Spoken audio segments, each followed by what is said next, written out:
My name is Father John Collins. On this very day, September 6th, 1963, I entered the Paulist Fathers Novitiate. That's 50 years ago to the day. I made first promises at the end of that year, so I have been a Paulist for 49 years. 43 of those years I've been an ordained Paulist father. My current ministry is to travel the country preaching parish missions. Okay?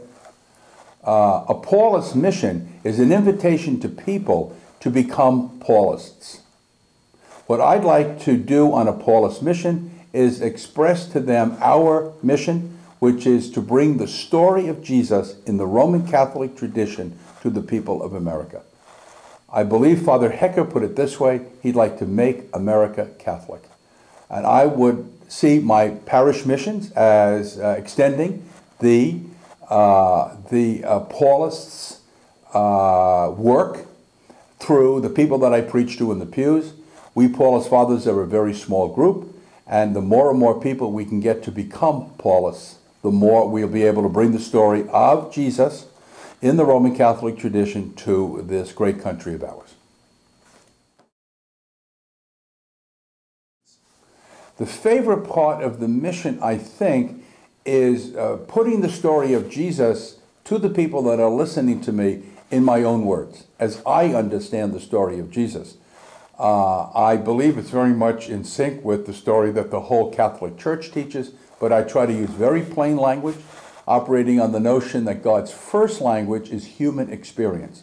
So I try to appeal to human experience to connect the stories of the people that are listening to me with the story of Jesus, and how do we get them to mesh?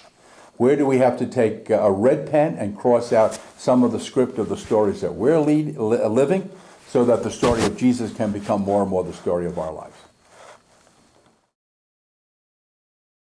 Good. I am on the road a lot. Maybe 70% of my time is on the road. And when I get home, I am just so happy to be off the road. I do catch up on correspondence. I am lucky enough to have a swimming pool in my neighborhood that I use. I love walking the streets of the city of New York, which is the city of my birth. And I like movies and reading and catching up with friends. That's the kind of stuff I do when I get home. And I eagerly look forward to it after I've been on the road, say, 3 or 4 weeks. Am I happy? That's kind of a hard question to answer. I'll tell you the truth. As I become more and more convinced that this is the best life I could lead, and I am more and more convinced, but it's been over a whole lifetime of some real struggles, and I'm also hoping that it is also the life that God has had in mind for me to live. Out of that kind of growing conviction and out of the work that I do, yeah, I do experience happiness. But I don't want to sound, let me see, I guess I don't want to sound dishonest. I don't want to sound like it's all been a bed of roses. It has not.